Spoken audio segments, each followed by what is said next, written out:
नमस्ते, आप सभी का स्वागत है आज के इस रात्रिकालीन कार्यक्रम में और आज हम पुनः बात करने जा रहे हैं कर्नाटका की। क्यों? क्योंकि वहाँ पर बड़े-बड़े काम हो रहे हैं। देखिए, वैसे तो मेरा ये मत रहा है, पहले मैं जोड़ लेता हूँ ओंकार जी को और अभिषेक तिवारी जी को अपने साथ। आप दोनों महानुभावों का स्वागत है। नमस्कार। जय श्री राम। ओंकार जी, अभिषेक जी, मेरा सदैव यह मत रहा है कि जो हमारे मैनिफेस्टोज होते हैं, घोषणा पत्र होते हैं, उनके आजकल अलग-अलग तरह के नाम रखे जाने लगे हैं, लेकिन बेसिकली मैनिफेस्टो जो होते हैं, उनको कोई नहीं देखता। और जनता जो है वो वस्तुतः अगर उनसे आप पूछें मैनिफेस्टो में किसी पार्टी के क्या है, तो वो लगभग अनभिज्ञ होते हैं। मैनिफेस्टो के हिसाब से वोट देखते हुए मैंने बहुत कम देखा है और इसीलिए पार्टियां जो है कई बार अंतिम दिन तक मैनिफेस्टो जारी करती है। वो इसलिए क्योंकि एक वो औपचारिकता निभानी होती है। लेकिन कर्नाटका में तो मैनिफेस्टो दोनों पार्टीज के जो है वो चर्चा का बिंदु बन रहे हैं। कुछ पॉइंट्स आज हम इन मैनिफेस्टो पर चर्चा करेंगे, इनके इम्पैक्ट पर चर्चा करेंगे कर्नाटक चुनाव के ऊपर। और बहुत सारे ओपिनियन पोल्स आए हैं जब से हम आज अपना ओपिनियन पोल नहीं दे रहे हैं कोई भी, ना तो चिंतामणि जी का दे रहे हैं और ना अभिषेक जी का दे रहे हैं। वो तो पुराने जो ओपिनियन पोल चल रहे हैं उन्हीं पे चलेंगे। लेकिन उसके बीच में बहुत सारे ओपिनियन पोल्स आए हैं, उनके ऊपर चर्चा करेंगे। तो सबसे पहले अभिषेक जी ये बताएं कि भैया ये मैनिफेस्टो का है, कौन सा मैनिफेस्टो दे दिया गया है कर्नाटका में कि पूरा चारों तरफ बम बम भोले, जय बजरंग बली, हल्ला गुल्ला, मारपीट, धमाका। कल वीएचपी और बजरंग दल का रोड शो भी होने वाला है। पहले कांग्रेस ने मैनिफेस्टो बता तो दीजिए ना कि पहले कल बीजेपी का मैनिफेस्टो आया था, आज कांग्रेस का आया है। हाँ, कांग्रेस के आज के मैनिफेस्टो की वजह से पूरा बवाल हुआ है, क्योंकि मैनिफेस्टो में कहा गया है कि वो सत्ता में आते ही बजरंग दल को बैन कर देंगे। पीएफआई को भी करेगी उन्होंने लिखा है जो पहले से बैंड है। पीएफआई पहले से बैन है, लेकिन सुनिए, कहानी ये है कि पीएफआई का जो पॉलिटिकल विंग है, एसडीपीएफआई, उसने तो एसडीपीआई, हाँ, उसने तो कर्नाटक में कांग्रेस को सपोर्ट किया था। लेकिन हम लोग ये समझ नहीं पा रहे थे कि उसके बदले क्या मांगा होगा उसने। उसके बदले ये मांगा था कि देखो भाई, हम सपोर्ट करा देंगे, हम मुसलमान वोट दिलवा देंगे, बदले में तुम सत्ता में आना तो बजरंग दल को बैन कर देना, ताकि हमारी जो लड़ाई है विचारधारा की, वो हम तो माने जाते हैं, चलो जिहादी है, कोई दिक्कत नहीं, लेकिन हम ये साबित कर दें कि वो भी जो है कट्टरवादी और ये इस प्रकार का संगठन है। सैफरन और टेरर। हाँ, जो वो टर्म यूज करते हैं, सैफरन टेरर। आजकल चैनल 7 दिन का रिस्ट्रिक्ट हुआ तो थोड़ा मैं इस टर्म ही यूज करने का मैं सोच रहा था, कुछ और टर्म निकाले जाए। पता नहीं यूट्यूब बाबा को कब किस बात पे गुस्सा आ जाता है। हाँ, खैर मुद्दे पे आते हैं। तो ये मांगा था। अब ये जैसे ही लोगों को पता चला कि कांग्रेस बजरंग दल को बैन करने लगे, पूरे कर्नाटका में ऐसा लग रहा है कि आज अर्थक्वेक आया है, और वो भी नेपाल से ज्यादा खतरनाक आया है। पूरा कर्नाटक हिल गया है, और उसमें सेंट्रल कर्नाटक, कित्तूर कर्नाटक और कोस्टल कर्नाटक, ये 3 बड़े जबरदस्त जगह है जहां पे सबसे ज्यादा इसका इंपैक्ट है। बेंगलोर शहर में उतना नहीं है सर। ये अगर आप कहेंगे कोलार वगैरह, इतना इंपैक्ट नहीं होगा, लेकिन जहां पे उनका है दबदबा, जहां पे लोग हैं, वो एक साथ सबने कल ही अनाउंसमेंट कर दिया कि कल हम रोड शो निकालेंगे। यानी बिना बीजेपी के कुछ आह्वान की एक तरह की रैली हो रही है, और किसके अगेंस्ट हो रही है? अब बजरंग दल को बैन करने के बहाने आपने हनुमान जी को भी ले लिया, और हनुमान जी का द्रोही चुनाव जीतेगा, ऐसा होता है क्या? तो मतलब क्या है ना कि अब ये जो है केमिस्ट्री पिच, ये बीजेपी के हिसाब से अब जाके कर्नाटक में सेट कर दी है। इसके पहले सर, मैनिफेस्टो जारी करने के पहले हमने देखा कि बयानवीर कूद गए थे। उन बयानवीरों ने जो डेंट किया कल अमित शाह जी ने रैली की थी सर, इसको भी मैनिफेस्टो के हिसाब से जोड़िए। मैनिफेस्टो में भी तो कुछ एनआरसी और मैं आ रहा हूँ, बीजेपी के मैनिफेस्टो यूसीसी की चर्चा बात की है। चर्चा पे आ रहा हूँ, मैं उस पे भी आ रहा हूँ सर। उस पे दो पहलू है सर, एक में थोड़ी सी आलोचना भी है, इसलिए मैंने सोचा उनको बाद में थोड़ा जोड़ेंगे, क्योंकि बहुत सारा एक मैनिफेस्टो तो ये भी इन्होंने जोड़ा था कि सरकार में, पिछले बार भी सरकार में, कि हम यूसीसी लेके आएंगे, तो वो तो नहीं हुआ। तो सरकार कर्नाटका में लोग पूछेंगे, लेकिन अभी पहले इस पे फोकस करते हैं बजरंग दल, फिर यूसीसी और एनआरसी पे आएंगे। यहां बीजेपी अब जाकर के फुल फ्लेज हिंदू कार्ड कब खेलना शुरू कर रही है, जब कल अमित शाह जी ने ये कह दिया मैसूरू में जाकर के, और वोकालिंग समुदाय को संबोधित करते हुए लिटरली, कि आपका आरक्षण छीन करके ये मुसलमानों को देना चाहते हैं। अब ये पूरा खेल जो है वो इन्होंने गोल पोस्ट बदल दिया, शिफ्ट बदल दिया। मेरा ये मानना है सर कि मनुष्य का जो है स्वाभाविक रूप से मनुष्य थोड़ा बहुत स्वार्थी होता ही होता है, और जब उसे ये पता चलेगा, हार्डकोर जेडीएस का वोटर है, लेकिन उसे ये पता चलेगा कि उनका वोट जो है उनके बच्चों के आरक्षण छीन के मुसलमानों को दे देगा, तब वो क्या सर वोट करेगा? ये बड़ा प्रश्न है।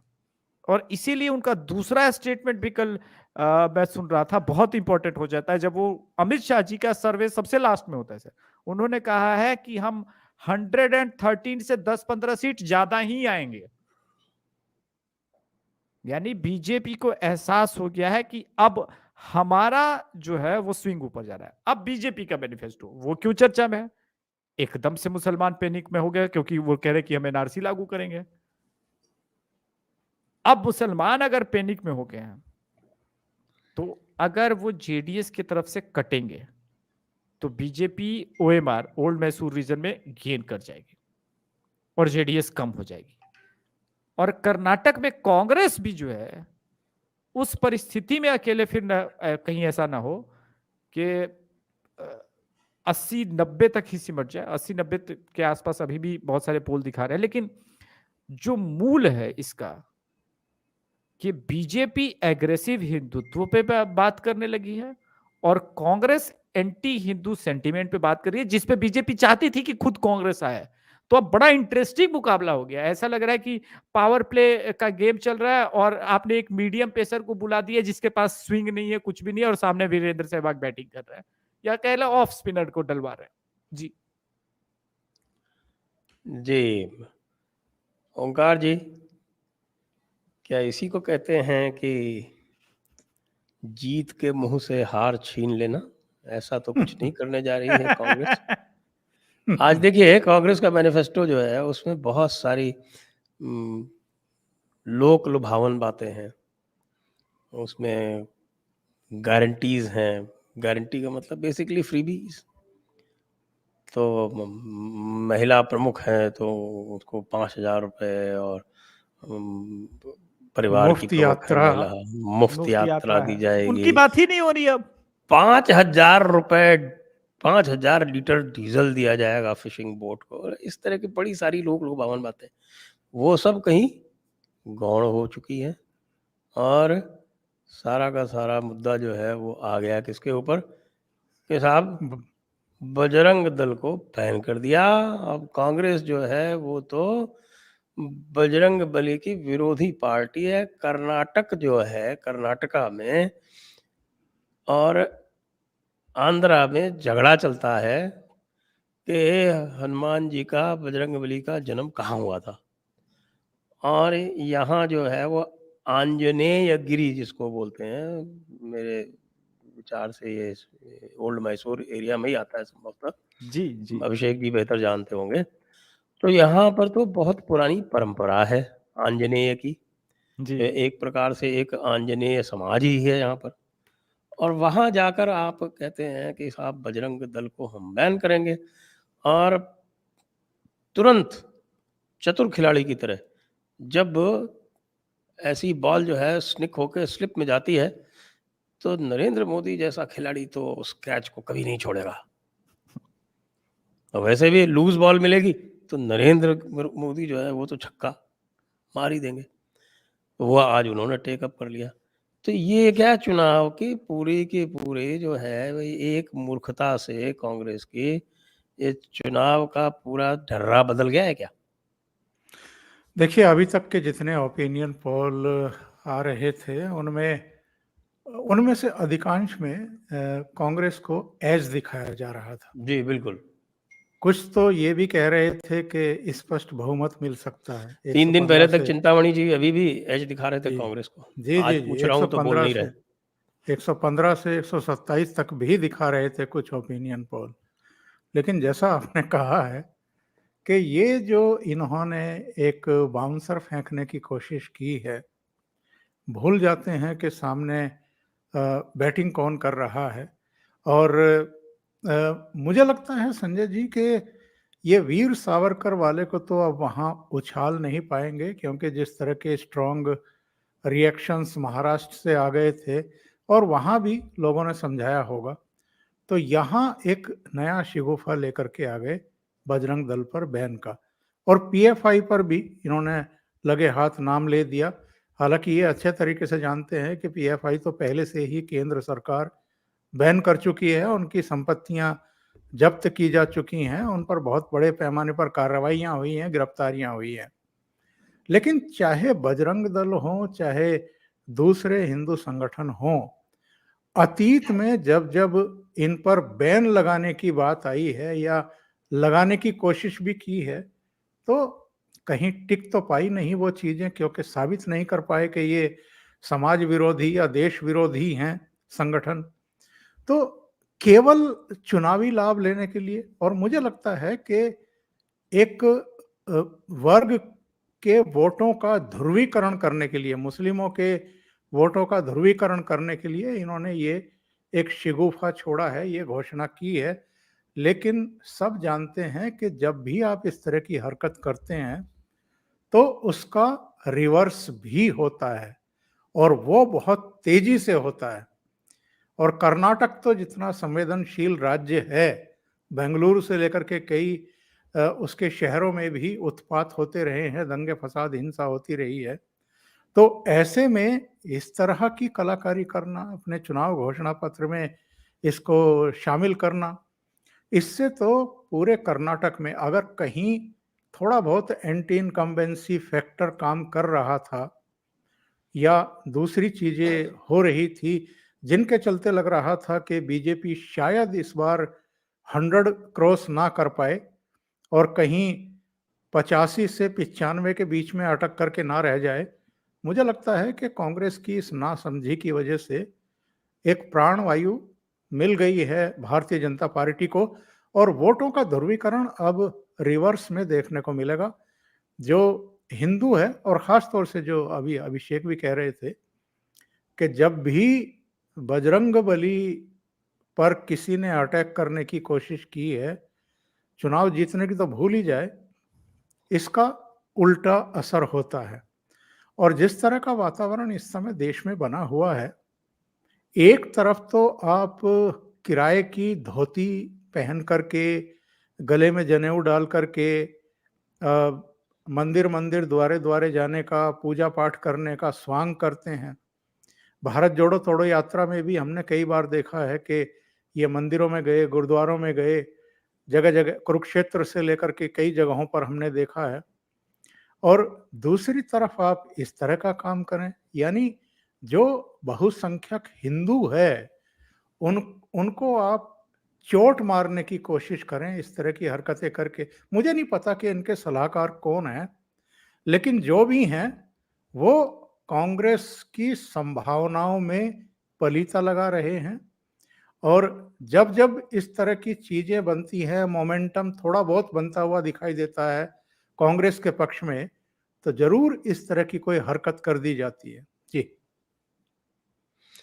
जी, तो अभिषेक जी मुझे तो ये लगता है कि सामान्य हिंदू उद्वेलित हुआ हो या ना हुआ हो, लेकिन हम लगातार देख रहे थे कि ए, बजरंग दल के जो कार्यकर्ता हैं विशेष रूप से, और भारतीय युवा मोर्चा के जो कार्यकर्ता हैं, वो थोड़े से उदासीन हो रहे थे। प्रवीण नेतारू का मैटर भी था, और ये जो सरकार थी इसने जो है मुस्लिम आक्रामकता को ठीक से टैकल नहीं किया। कहा अवश्य कि वो योगी मॉडल अपनाएंगे, लेकिन उन्होंने किया इसके ऊपर कुछ विशेष नहीं। तो इसलिए उदासीनता थी। अचानक वह उदासीनता आक्रामकता में बदल जाएगी। तो उससे आप, चूंकि आप सर्वे कर रहे हैं ग्राउंड पे, तो आपको क्या लगता है कितने प्रतिशत वोट इधर से उधर हो सकता है? मेरा ये मानना है सर कि बीजेपी कम से कम सर इस चुनाव में 37-38% तक पहुंच जाएगी, 37-38% तक। लास्ट टाइम 36% पे थी। मैं बार बार सर कह रहा हूं, जो मैंने देखा है ओएमआर ओल्ड मैसूरू रीजन में बीजेपी गेन कर रही है वोट शेयर। अब वो कितना सीट में कन्वर्ट कर देंगे मुझे नहीं पता, लेकिन गेन तो कर रही है पिछली बार से। अब सर टुमकुरू में लास्ट टाइम मान लीजिए 4 सीट जीती थी, इस बार 6 जीत जाए, जैसा कि हमने जिनको टिकट मिला था बीएस गौड़ा जी को, जिसका मैंने साक्षात्कार भी किया था और जयपुर डायलॉग्स पे वो वीडियो चला है, उन्होंने तो 120 का आंकड़ा दिया था। लेकिन अभी अगर आप देखेंगे सभी पोल्स को भी, तो हम इससे एक आउटकम निकाल सकते हैं सर। सी वोटर का पहला पोल याद कीजिए सर, उसने बीजेपी को मैक्सिमम 76 ही दिया था, लेकिन दूसरे पोल में 86 दिया है। जो 3 नए पोल आए हैं उनके ट्रैकर को मैं बताऊं आपके मैं 1 मिनट ऐसा करता हूं कि जो नए पोल्स आए हैं उनको जरा उसका मैं लगा स्क्रीन पर ले लेता हूं, जी तो वो स्क्रीन पर आ जाएंगे, तो उससे जो है थोड़ा और स्पष्ट हो जाएगा। डेस्क कृपया हमारा जो समरी है नए ओपिनियन पोल्स की, वो ज़रा स्क्रीन पर लाएं।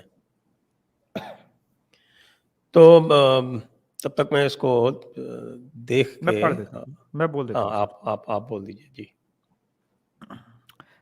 सी वोटर जो उसने 68 से 80 दिया था, और आईएनसी को 115 से 127, 115 टू 127 दिया था। कर्नाटक के लोग थोड़ा सा एग्जैक्ट हिंदी में बोलेंगे तो कंफ्यूज, कर्नाटका के लोग सॉरी बोलेंगे तो कंफ्यूज हो जाएंगे। अब लास्ट 3 हम पढ़ते हैं जो 2 दिन के भीतर है। News 18 Kannada, BJP 105, 39% vote share, INC 87, 38% vote share, JDS 32, 19% vote share.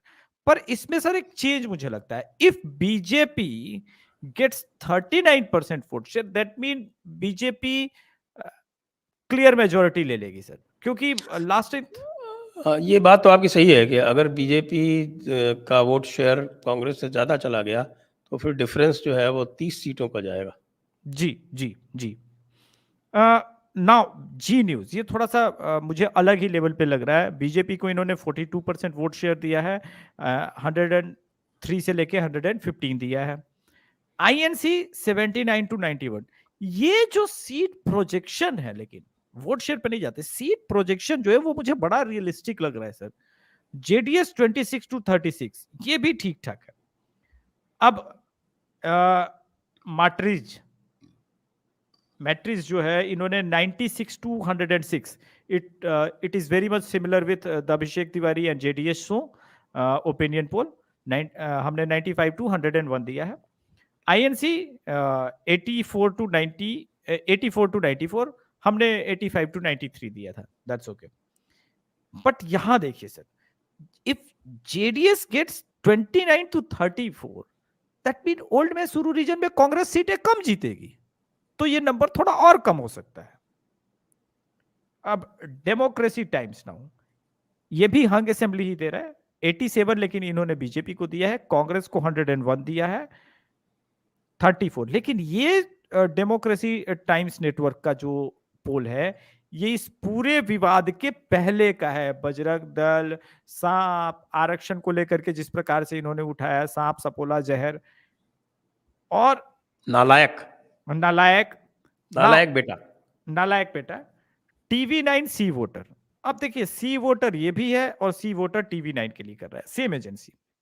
Anyway 79 to 89, यानी इसका अब हम आउटकम निकालेंगे सर। कांग्रेस यहां पे 106 टू 160, जेडीएस 24 टू 34। लेकिन इसका मैं आउटकम निकालता हूं। इस पुराने वाले सर्वे को छोड़ के बाकी सर्वे को देखिए, बीजेपी का आप स्विंग देख रहे हैं सर, एकदम से वो जो बीजेपी का स्विंग हुआ है वो ऊपर की तरफ जा रहा है और कांग्रेस नीचे की तरफ जा रहा है।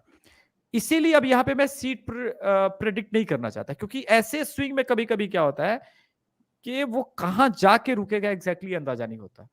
तो बीजेपी 120-25 भी जा सकती है, लेकिन मैं बोलूंगा नहीं, वरना कुछ लोग बोलेंगे कि आपने गलत सर्वे दे दिया। इसलिए मैं अभी अपने जो थोड़ा सा मैं थोड़ा ज्यादा कंजर्वेटिव हो रहा हूं, और मैंने 95 to 101 जो दिया है हम उसी के आसपास लेके चलेंगे। लेकिन अगर बीजेपी इन ब्लंडर्स के बाद फुल मेजोरिटी में आ जाए तो मुझे आश्चर्य नहीं होगा सर। जी, अब हम चलते हैं ओंकार जी के पास। ओंकार जी, इन ओपिनियन पोल्स पर आपका क्या मत है? हमने जो पिछले 2-3 दिन में जो आए हैं वो सारे यहाँ पर आपके सामने रख दिए।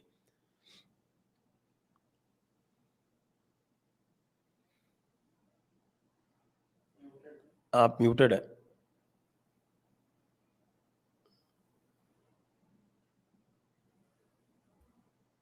हाँ जी, हाँ जी।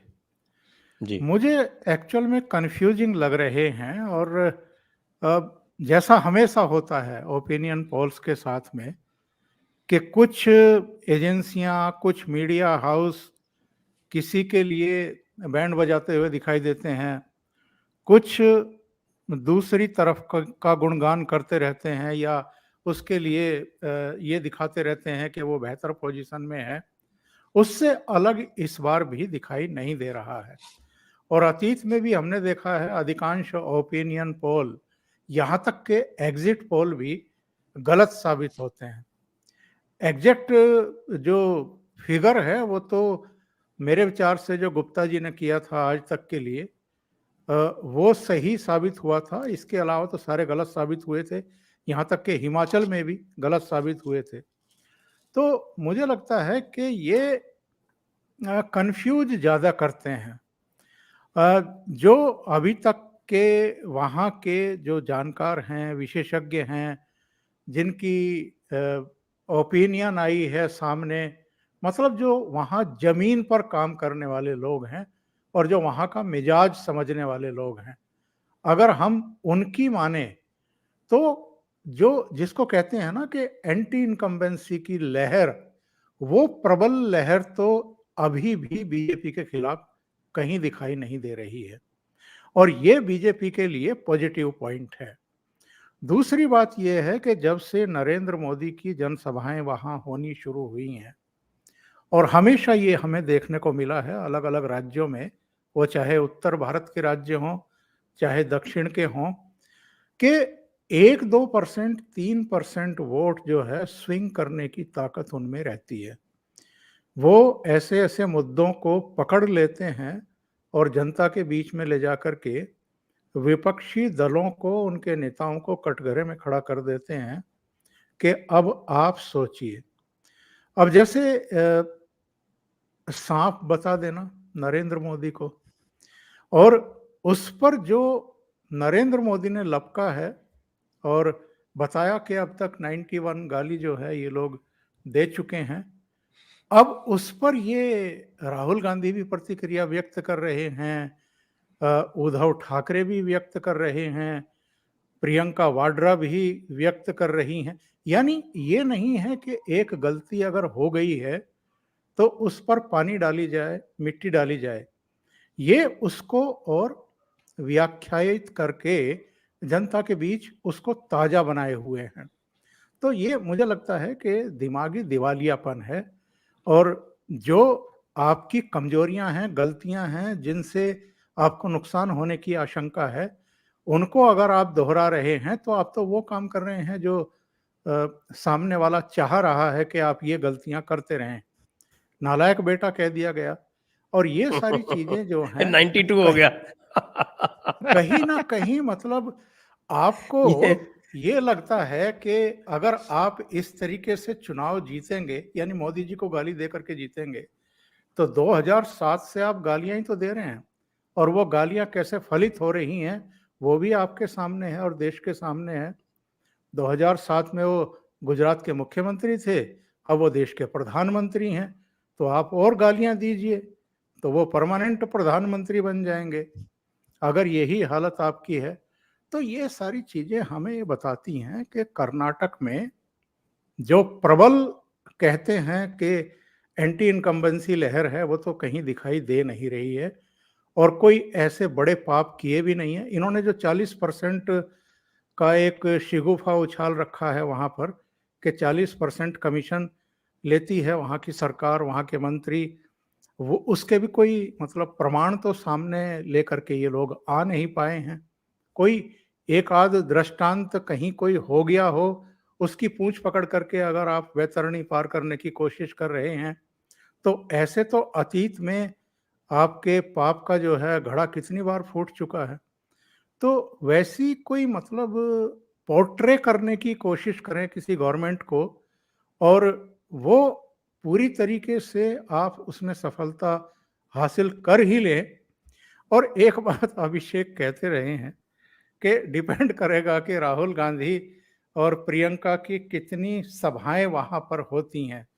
तो इस बार अभिषेक जी ताकत तो वो लगा रहे हैं, आप देखिए इसका भारतीय जनता फल पार्टी को मिल रहा है। कितना फायदा मिलेगा। नहीं, इसका फल ऑलरेडी मिलना चालू हो गया है सर, क्या बात कर रहे हैं। जो पार्टी 4 महीने पहले 60 सीट जीतने के परिस्थिति में नहीं है, उसकी तरफ स्विंग बनता हुआ नजर आ रहा है पार्टी। मैं तो संजय सर चूंकि होस्ट हैं, लेकिन मैं संजय सर से एक सवाल पूछना चाहता हूं। सर, आप इतने इलेक्शन आपने करवाए होंगे, जीवन में देखे होंगे, लेकिन 2014 के बाद स्पेशली ये लोग कहते हैं हर बार हारने के बाद कि हम आत्मचिंतन करेंगे। क्या इन्होंने कभी सच में आत्मचिंतन किया है कि चुनाव हार क्यों रहे हैं? ऐसे कौन हारता है सर जीता हुआ चुनाव कि नहीं मुझे चुनाव नहीं जीतना?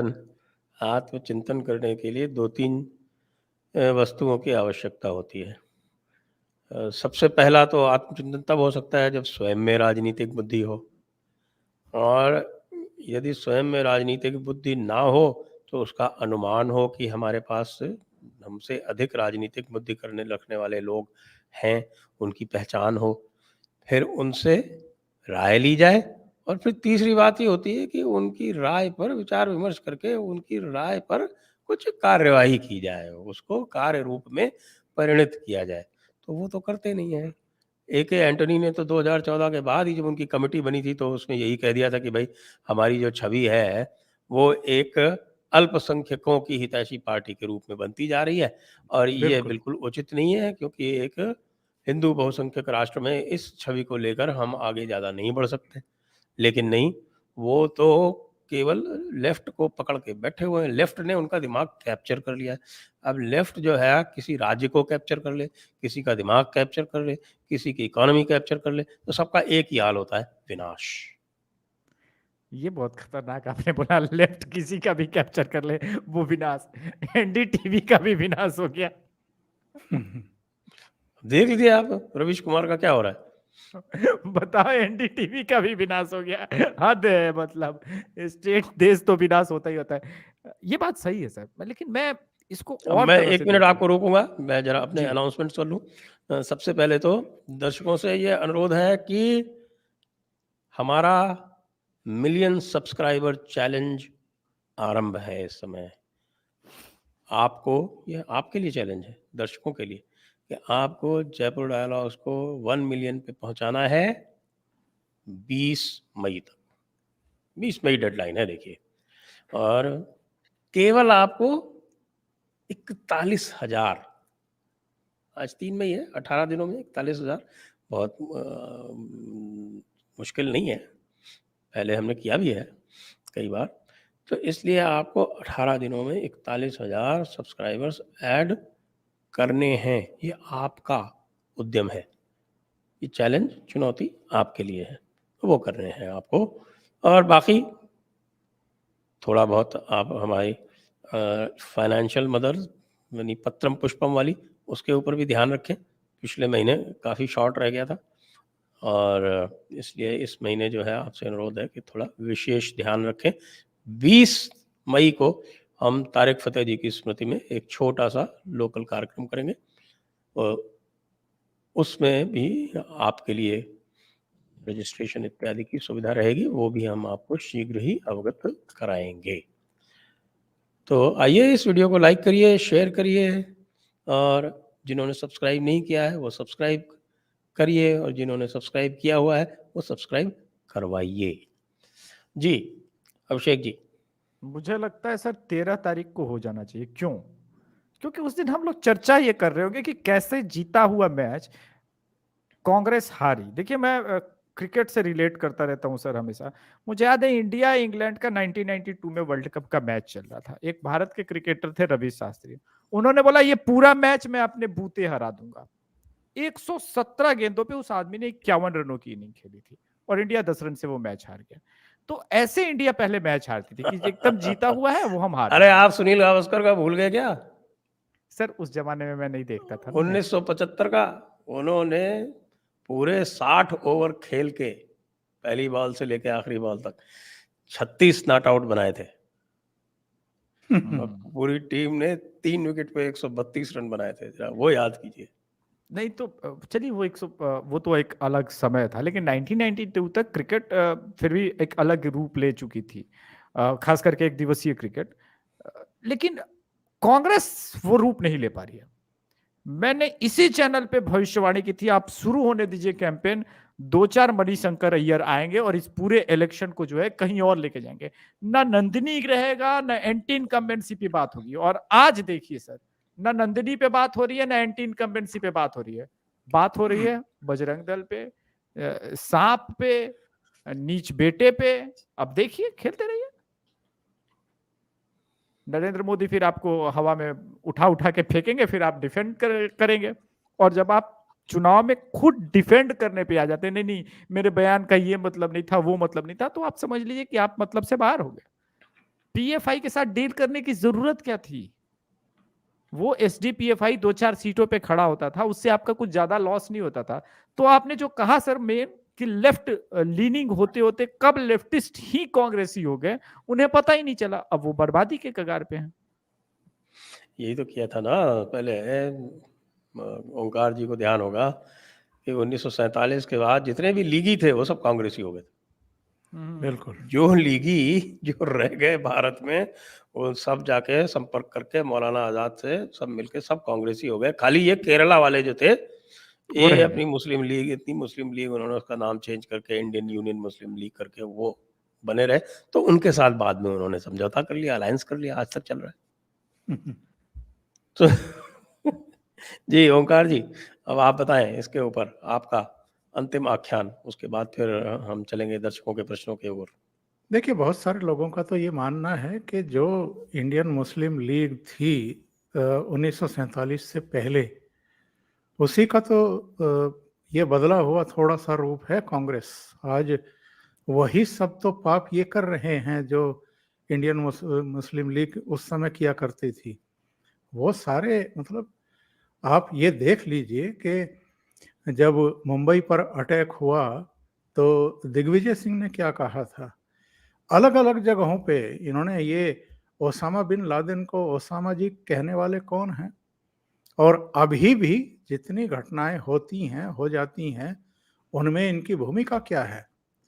तो अ, पूरी देश की जनता जिसका एक्चुअल में इधर पूरा सोचने समझने का तरीका ही बदल गया है।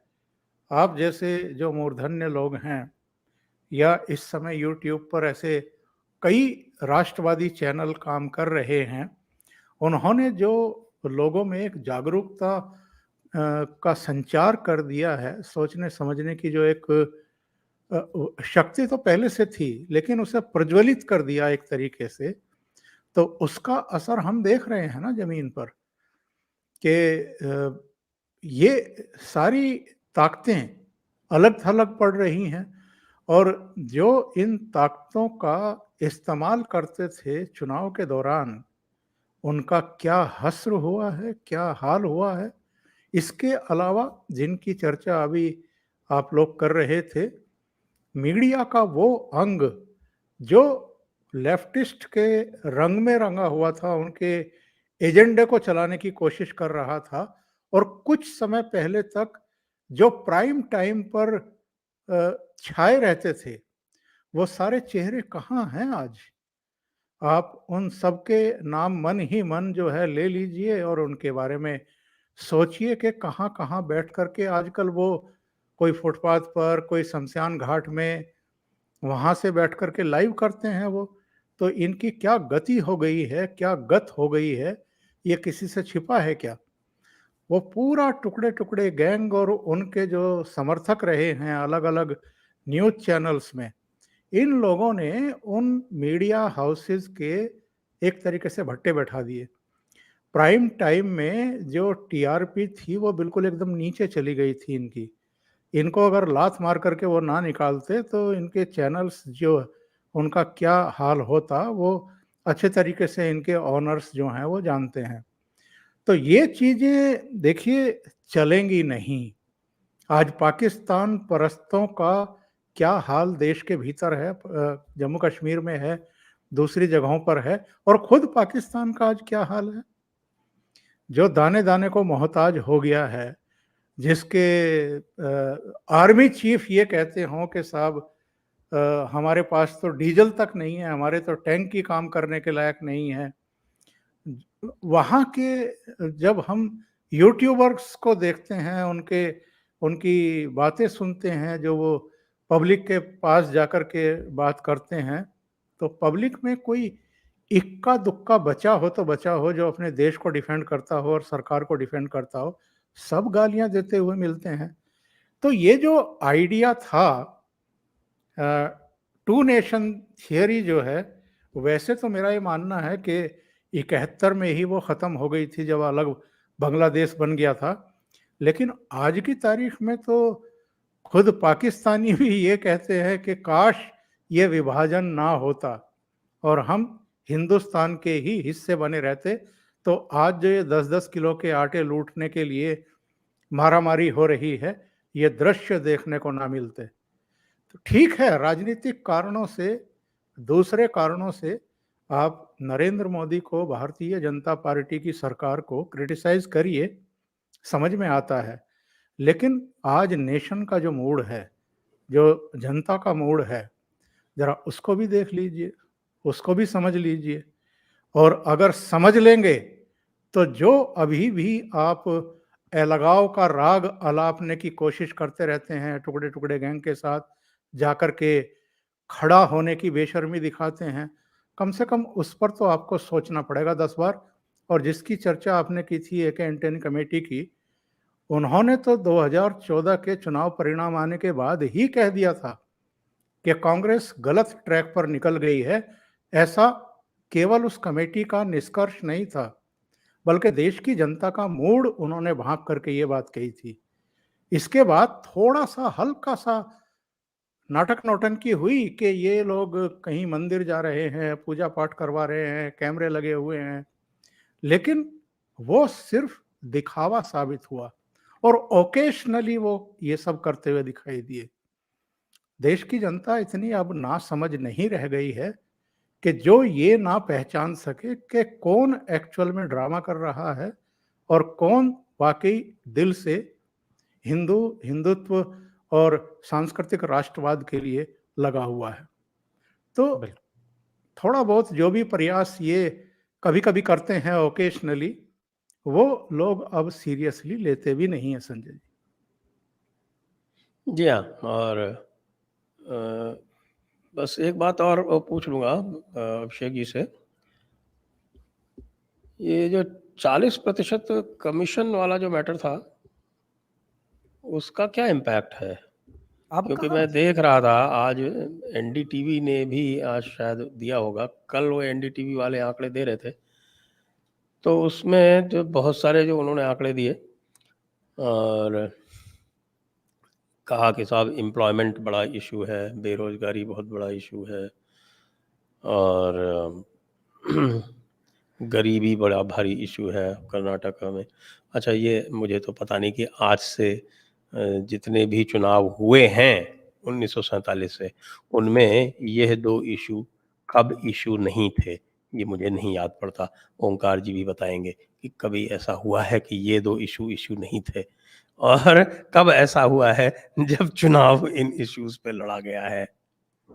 ये भी जानकारी यदि ओंकार जी दे पाएँगे अपने विराट अनुभव से, तो हम लोग लाभान्वित होंगे। और 1901 साथ में उसमें ये आया था कि करप्शन जो है वो केवल 6% लोग कह रहे हैं कि वो इश्यू है। तो ये जो 40% कमीशन वाला जो शगुफा था, इसका क्या इम्पैक्ट है? अभिषेक जी, कोई और इम्पैक्ट उसके बाद फिर जो मैंने कुछ और प्रश्न पूछे हैं कि कब ये लोग इसके ये इश्यू थे, वो फिर ओंकार जी बताएंगे। नहीं। ये सर करप्शन अब तो खैर मुद्दा है ही नहीं, वहां पे उस मुद्दे पे तो बात भी नहीं हो रही है। आपने गरीबी वाला और बेरोजगारी वाला पूछा तो मुझे एक सलीम जावेद की चर्चित फिल्म दीवार का वो सीन याद आ जाता है, आइकॉनिक, जहाँ पे एक भूखा आदमी भागते भागते आता है और वो नौकरी शशि कपूर को मिल गई होती है, तो कहता है कि आज मेरे पास खाने के पैसे नहीं है। तो शशि कपूर कहता है कि क्या करें, इस देश में डिग्री तो सबके पास है लेकिन नौकरी किसी के पास नहीं है। वो 1975 के आसपास की फिल्म रही होगी। मेरे कहने का मतलब है कि सर अगर समाज का आईना है वो फिल्म, तो उस वक्त भी वही डिग्री बहुत ज्यादा थी और रोजगार नहीं था, और आज भी वही है, उसमें कोई चेंज नहीं है। करप्शन और वो तो उनका तो शशि कपूर को तो उनकी प्रेमिका के जो पिताजी थे, उन्होंने भर्ती करवा दिया था पुलिस में। आज के ज़माने में कौन करवा सकता है? आज तो खैर ऐसा नहीं है, आज के समय तो ऐसा नहीं है। मैं एक बात बोल रहा हूँ कि सर उस समय भी शशि कपूर का वो टिपिकल स्टाइल, क्या करोगे दोस्त, इस देश में डिग्री सबके पास है, नौकरी किसी के पास नहीं, खैर ये नौकरी तुम रखो। तो मेरे ये कहने का मतलब है कि बेरोजगारी पे उस फिल्म में भी बात हो रही थी, वहां भी एक बड़ा इशू था। और नमक हराम में राजेश खन्ना बात कर रहे हो वही सेम टॉपिक पे। तो ये तमाम चीजें मैं ये कह रहा रिफ्लेक्ट करना चाहता हूँ कि वो मुद्दा वही पे था और आज भी है। लेकिन कर्नाटक में सर डेवलपमेंट, ये तो वास्तव में नरेंद्र मोदी सरकार ने वहां पे किया है, इंफ्रास्ट्रक्चर पे काम हुआ है सर, इसमें तो कोई डिनाई नहीं कर सकता। जो सेंटर के कार्यक्रम है वो हुए हैं सर। तो अब आपके पास ऐसा 5 साल में कौन सा बहुत बड़ा नरेंद्र मोदी या फिर बीजेपी सरकार ने कर दिया कि एकदम से भयंकर एंटी इनकम्बेंसी। मैं एनडीटीवी को खास सीरियसली नहीं लेता क्योंकि उसने यही सारे मुद्दे यूपी चुनाव में भी बताए थे और हम यही डिस्कशन कर रहे थे, सर ये मुद्दा है ही नहीं, मुद्दा लॉ एंड ऑर्डर है। और वो मानने को तैयार नहीं है कि लॉ एंड ऑर्डर के नाम पे वोट हो सकता है। ये कब तब होता है? तो तब तो वो प्रणव जेम्स रॉय के पास था। अभी भी सर अडानी के नाम पे है, लेकिन आप देखिए वही वामपंथी है, सारे शो वो तो वही कर रहे हैं सर। आइडियोलॉजी थोड़ी ना बदल जाती है, थोड़ा बहुत तो पिच डालेंगे ना अपना। मेरे ये कहने का मतलब है सर कि इस एनडीटीवी को हम छोड़ देते हैं, बाकी जो आपने वो पोल दिखाया उसमें आते हैं, वो स्विंग समझते हैं हम। अगर हम स्विंग समझ जाएंगे तो इस वक्त कहां जा रहा है चुनाव उसको समझ पाएंगे। ये सिंपल सा एक लॉजिक होता है कि जहां पे एक टीम डाउन हो रही है और कांग्रेस जिस हिसाब से डाउन होती हुई नजर आ रही है, कांग्रेस को तो टेक्निकली ये चुनाव जीतना चाहिए था, 130-35 सीट लेकर के आना चाहिए था। अब वो होता हुआ नजर नहीं आ रहा है। अब तो सी वोटर भी कह रहा है तुम 116 ही जीतोगे। जब ये स्थिति है तो अगर 10 कम हो गए, मान लीजिए मैं यही कह रहा हूं कांग्रेस के ही फेवर में, 10 भी कम हो गए तो 106 पे कांग्रेस है, हंग असेंबली है। बीजेपी हारी हुई बाजी को हांग असेंबली पे लेके आ रही है, फिर पता नहीं ऑपरेशन लोटस होगा क्या क्या होगा, वो मोटा भाई एक अलग स्कूटर से चल देते हैं। मेरे ये कहने का मतलब है सर कि इस वक्त बीजेपी बड़ी स्ट्रांग नजर आ रही है। अचानक से वो ऊर्जा का संचार हो गया जो मैं 15 दिन पहले नहीं देख रहा था। उन्हें लगा था हम हार जाएंगे, कोई बात नहीं, ठीक है। लेकिन मोदी जी की रैलियां शुरू होती हैं और एकदम से माहौल बदल गया। ये अचानक नहीं होता सर, इसका लगता है बीजेपी ने भी सेट किया था प्लान कि हम यहाँ आने के बाद ही अपने आप को एग्रेसिव करेंगे और तब तक ये लोग चिल्लाते चिल्लाते थक जाएंगे। जी। और इन लोगों ने साथ में स्वयं कुल्हाड़ी पे पैर मार दिया। जी, ओंकार जी, मैंने पूछा था कि ये मुद्दे कब नहीं थे? देखिए 1971 में इंदिरा गांधी ने गरीबी हटाओ का नारा दिया था और कांग्रेस अभी भी गरीबी का रोना रोती रहती है। दूसरे 1974 में एक फिल्म आई थी रोटी कपड़ा और मकान, उसमें एक गाना था जो प्रेमनाथ पर फिल्माया गया था, महंगाई मार गई, बाकी महंगाई। कुछ बचा तो महंगाई मार गई। और एक पीपली लाइव आई थी 2010 में आमिर खान की, उसमें भी एक गाना था, महंगाई डायन खाए जात है। खाए जाते हैं। तो ये महंगाई इशू कब नहीं था, लेकिन क्या चुनाव में वाकई महंगाई का इशू जो है वो काम करता है? मेरे ख्याल से तो नहीं करता है। दूसरी बात ये है कि एक तथ्य लोग भूल जा रहे हैं। कोविड की पहली लहर से लेकर के अब तक भी केंद्र सरकार और कुछ राज्य सरकारें जो कुल मिलाकर के इन्होंने दावे किए हैं, और उसका किसी ने खंडन तो किया नहीं है कि नहीं हमें नहीं मिल रहा है। 80 करोड़ अगर गरीबों को ये खाद्यान्न उपलब्ध करा रहे हैं, तो फिर महंगाई इश्यू कैसे हो सकता है?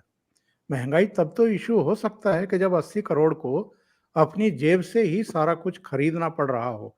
हालाँकि ये भी ठीक नहीं है कि जितना उनको दिया जा रहा है, उसके बाद उनको कुछ खरीदने की ज़रूरत ना पड़ रही हो। लेकिन एक मुद्दा तो है, एक मसला तो है कि अगर 80 करोड़ को ये खाद्यान्न उपलब्ध करा रहे हैं, मुफ्त में करा रहे हैं, तो ये कोई बड़ा इश्यू तो हो नहीं सकता है। जहाँ तक भ्रष्टाचार का प्रश्न है, तो भ्रष्टाचार तो अगर किसी के साथ चिपका हुआ है, तो वो भारतीय जनता पार्टी के साथ तो नहीं चिपका हुआ है। अगर कर्नाटक में कुछ अलग ही हो गया हो तो अलग बात है, पर वो भ्रष्टाचार का मुद्दा या तो कांग्रेस से चिपका रहा है, या अब ताजा-ताजा सर के साथ चिपक गया है। जो उन्होंने कारनामे किए हैं आज वो तो सारे सर जी के दामाद जी भी चले गए। नहीं सर, अब वो नहीं रहे। वो मैंने बोला था ना, वो बहुत पहले अलग हो गए, वो परिणीति के साथ घूम रहे हैं। बोला हटो, हम तुमको जानते नहीं पहचानते नहीं, तुम हमको भी फंसाओगे। तो ये मुद्दे मुझे नहीं लगता कि ये चुनाव के मुद्दे होंगे। और जिस तरीके से देश की आबादी बढ़ रही है, प्रधानमंत्री चाहे नरेंद्र मोदी हों, चाहे राहुल गांधी हों, कोई भी हों, वो ये गारंटी तो दे ही नहीं सकते कि आप सबको अपॉइंटमेंट लेटर पकड़ा देंगे और बेरोजगारी बिल्कुल खत्म कर देंगे। हम दुनिया में इस समय चीन से भी आगे बढ़ गए हैं आबादी के मामले में, तो यहाँ तो बेरोजगारी रहनी ही रहनी है। इसको तो कोई हल नहीं कर पाएगा। जी आइए अब हम चलते हैं दर्शकों के प्रश्नों के ऊपर। एक बार फिर से आपको याद दिला दें, आपका चैलेंज मिलियन सब्सक्राइबर चैलेंज 20 तारीख तक 1 मिलियन आपको पहुंचाना है जयपुर डायलॉग्स को। Only 41,000 left. और साथ में कृपया चैनल को सब्सक्राइब करें, चैनल को आप पत्रम पुष्पम के साथ अनुग्रहित करें और वीडियो को शेयर करें, लाइक करें। प्रश्न और एक और बात, जयपुर डायलॉग्स विमर्श चैनल को भी आप कृपया सब्सक्राइब करें और याद रखें ये सामने रजिस्ट्रेशन सब खोले जा रहे हैं। Jaipur dialogues mini event 2023 Tarek Fatah ji की याद में। प्रश्न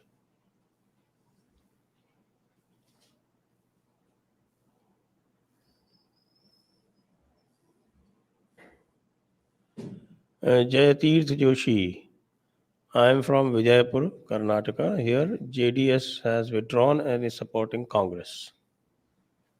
विनाश काले विपरीत बुद्धि। क्यों? वो इसीलिए सर कि इसी वजह से जो थोड़े बहुत वोकालिंगा समुदाय के लोग ओल्ड मैसूर रीजन में कंफ्यूजन में होंगे, उनका कंफ्यूजन क्लियर हो जाएगा। अमित शाह जी ने जो कल रैली की है उसी के संदर्भ में मैं ये बात कर रहा हूँ सर। इसका इम्पैक्ट वहां OMR में पड़ जाएगा सर। उनको लगेगा कि JDS जो है वो सीरियस नहीं है। वो कांग्रेस के साथ मिल जाएगी। अगर हमने वोट किया और वो कांग्रेस के साथ मिल जाएगी तो हमारा आरक्षण उठा करके ये दे देंगे मुसलमानों को, तो फायदा क्या है? फिर बीजेपी को वोट कर दो। नेक्स्ट, उस्ताद टुटुद्दीन खान छाछड़, अभिषेक भाई, क्या बजरंग दल बैन और 4% रिजर्वेशन छीनने जैसी घोषणाओं के बाद जमीन पे हिंदू यूनाइट हो रहे हैं बीजेपी को वोट करने के लिए? सर इस सवाल का जवाब बड़ा ट्रिकी है। मैं सवाल भी ट्रिकी है लेकिन इसका जवाब भी ट्रिकी है। हिंदू यूनाइट नहीं होते सर, हिंदू को यूनाइट करना पड़ता है। पन्ना प्रमुख की जिम्मेदारी है कि वो अंतिम हिंदू को कर्नाटका में वोट करा ले, खास करके अर्बन शहरी इलाकों में। बीजेपी का वोटर जो है ना, उसको छुट्टी मिल जाएगा तो हो सकता है वो घर पे भी सो जाएगा। कांग्रेस के वोटर को निकालना नहीं पड़ता, जेडीएस के वोटर को, जेडीएस का तो मोस्टली ग्रामीण किसान रहता है, तो उसको निकालना नहीं पड़ता, वो स्वतः निकल जाएंगे। बीजेपी के साथ जो है ना वो समस्या है सर।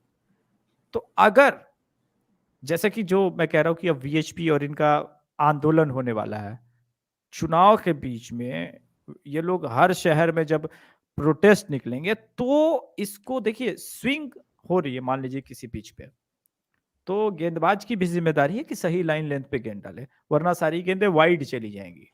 अब यहीं से कैडर का रोल चालू होता है, अपने हिसाब से केमिस्ट्री सेट हो गई है, पूरे कर्नाटक में लहर बन रही है, और इसको अगर इन कैश कर लिया बीजेपी ने तो बस बीजेपी का काम बन गया। जी, नेक्स्ट आशु जी पूछ रहे हैं, ये क्या पब्लिक को मूर्ख समझते हैं who gives them these stupid ideas, ban Bajrang Dal and support wrestler protest? I believe Priyanka is more dumb than Pappu.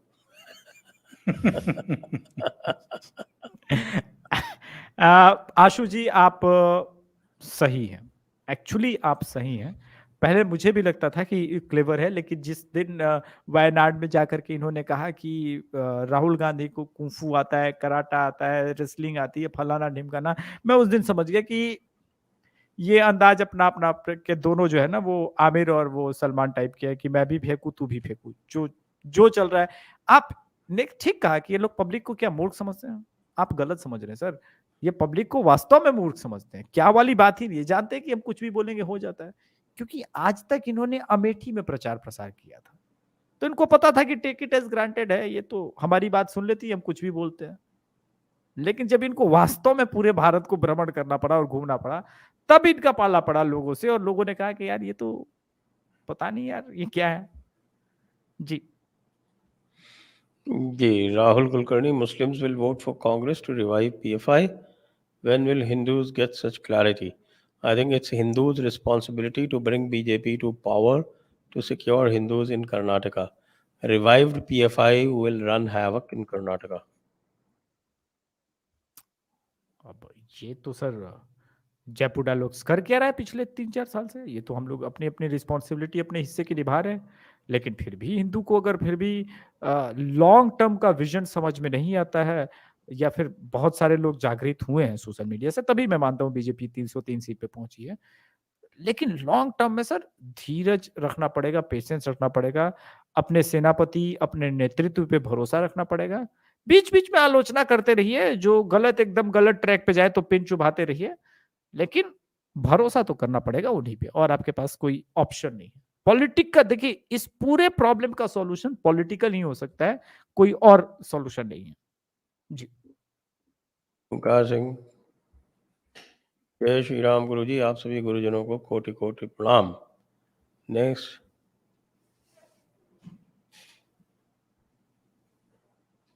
Next Raghu हलहारवी, ये प्रश्न है ओंकार जी के लिए। Rahul ji took Veer Savarkar popularity to 10 times now. The Congress is aiming to increase Bajrang Dal and VHP popularity by 100 times. नहीं, वीर सावरकर इनके तो मोहताज नहीं रहे हैं कभी भी। वो एक ऐसी सम्मानित फिगर रहे हैं। मेरे विचार से जितनी कड़ी सजा उनको मिली है और काला पानी की सजा मिली है और टू लाइफ मतलब उनको सजा मिली है, दोहरी सजा मिली है आजीवन कारावास की। ऐसा कोई दूसरा उदाहरण नहीं है स्वतंत्रता संग्राम में मिलने वाली सजा का। तो वीर सावरकर तो बहुत ही सम्मानित स्वतंत्रता सेनानी रहे हैं और बहुत बड़ा त्याग उनका है, बहुत बड़ा उन्होंने काम भी किया है, चाहे पुस्तकें लिखने का हो या हिंदू जनता को, देश की जनता को जागरूक करने का हो। हाँ, ये लोग पता नहीं किसकी सलाह लेकर के वीर सावरकर को टारगेट करते रहे हैं, पता नहीं। मतलब क्या इतनी भी बुद्धि नहीं है कि आपको महाराष्ट्र में भी राजनीति करनी है, वहाँ भी आपको लोगों के वोट लेने हैं कि नहीं लेने हैं। और महाराष्ट्र में तो ये बेहद संवेदनशील मामला तो अन्य जो हिंदू जनता है उसमें भी है, लेकिन महाराष्ट्र में तो बहुत ज़्यादा है। और यही वजह है कि जो बिल्कुल एकदम दुम दबा करके बैठे हुए थे, कुछ कह भी नहीं रहे थे, वो भी दिल्ली भागे भागे आए। संजय राउत यहाँ आकर के उन्होंने बात की। बाद में जो मालेगांव की सभा थी उसमें उद्धव ठाकरे ने कुछ ऐसा बयान दे दिया जिसको लेकर के कुछ रिएक्शंस भी हुए कांग्रेस की तरफ से। राहुल गांधी पर उन्होंने टिप्पणी कर दी थी। फिर केसी वेणुगोपाल जाकर के मिले थे उद्धव ठाकरे से। पर मेरा मानना ये है कि वीर सावरकर तो कम से कम किसी तरह के परिचय के मोहताज नहीं हैं, या इनके कंट्रोवर्सी खड़े करने से उनकी लोकप्रियता ना घटेगी ना बढ़ेगी। उनका जो अपना एक स्थान है वो है। आज शरद पवार ने उद्धव ठाकरे की ऐसी तैसी कर दी, अपनी बिल्कुल बिल्कुल आत्मकथा रिलीज की, उसमें कह दिया कि पूरी तरह उद्धव अविश्वसनीय ठाकरे करार दे दिया। उन्होंने कहा कि हम उनके साथ तो सहज रहते थे इनके पिताजी के, पर इनके साथ बिल्कुल सहज नहीं रहते हैं। नेक्स्ट, रघु जी का ही पुराना फिर से सवाल है। Retail corruption has come down because of digitisation, 40% में भी कांग्रेस कॉन्ट्रैक्टर्स वालों का है। कांग्रेस कॉन्ट्रैक्टर्स पता नहीं कौन से थे, लेकिन आज सुना है कि वो कोर्ट ने कोई उनके खिलाफ वारंट इशू कर दिया, वो पकड़े गए, कुछ हुआ है, क्योंकि सरकार ने उनके खिलाफ केस कर दिया था कि भाई बताओ तुम ये जो तुम कह रहे हो 40%, इसको प्रूव करो। अब ये बातें तो कहने के लिए कही जाती, कोर्ट के माध्यम से उनकी अरेस्ट भी हुई है, बेल भी हो गई है। तो ये आज के ताजा समाचार है। नेक्स्ट, संतोष करकेरा जी, बजरंग दल और वीएचपी को और स्ट्रांग हम कैसे करें? अभिषेक जी बताइए आप। देखिए, सबसे पहले तो हिंदू ज्वाइन करे, अपने घर से एक बेटे को भेजे, कम से कम कनेक्ट रखे। ज्वाइन भी ना करे तो उनसे संपर्क में रहे, सिंपल सी बात है, स्ट्रांग हो जाएगी। हिंदू तो अभी सोशली इतना डिस्टेंस्ड हो गया है कि अपने 4 फ्लोर ऊपर कौन परिवार है उसे पता नहीं। पहले ऐसा नहीं होता था, गांव में हर आदमी को पता होता था, एक घंटा होता था, बजा दिया तो पता चला, सभी गांव वालों को पता चल गया, कोई मुसीबत में हो मंदिर के पास पहुंच जाते थे। अब वो सारी चीजें नहीं है। जी बिल्कुल, तो अभिषेक जी हम आपको फ्री कर सकते हैं, आपको जी कार्यवश जाना है, और एक प्रश्न संभवतः और है, वो हम थैंक यू। ओंकार जी से पूछ लेंगे।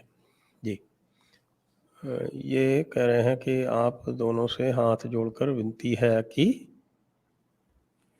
यूट्यूब ऑल्टरनेटिव रंबल में अकाउंट्स खोलें और सारे वीडियोस की बैकअप रखें।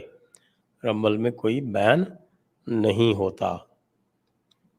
जी, देखना पड़ेगा, पहले तो मैंने तो देखा नहीं अभी तक रंबल। जी जी, लास्ट मिनट वाला will Mandal 2.0 cause issue in 2024 for BJP. Omkar ji. देखिए भारतीय जनता पार्टी उस तरीके से तो नहीं जितने गंदे तरीके से मंडल कमीशन की रिपोर्ट्स को लागू किया गया था 90s के दशक में। पर भारतीय जनता पार्टी का जो मौजूदा नेतृत्व है वो आदिवासियों के लिए, दलितों के लिए, वंचितों के लिए, जो आपके वनवासी हैं उनके लिए काम तो कर रही है।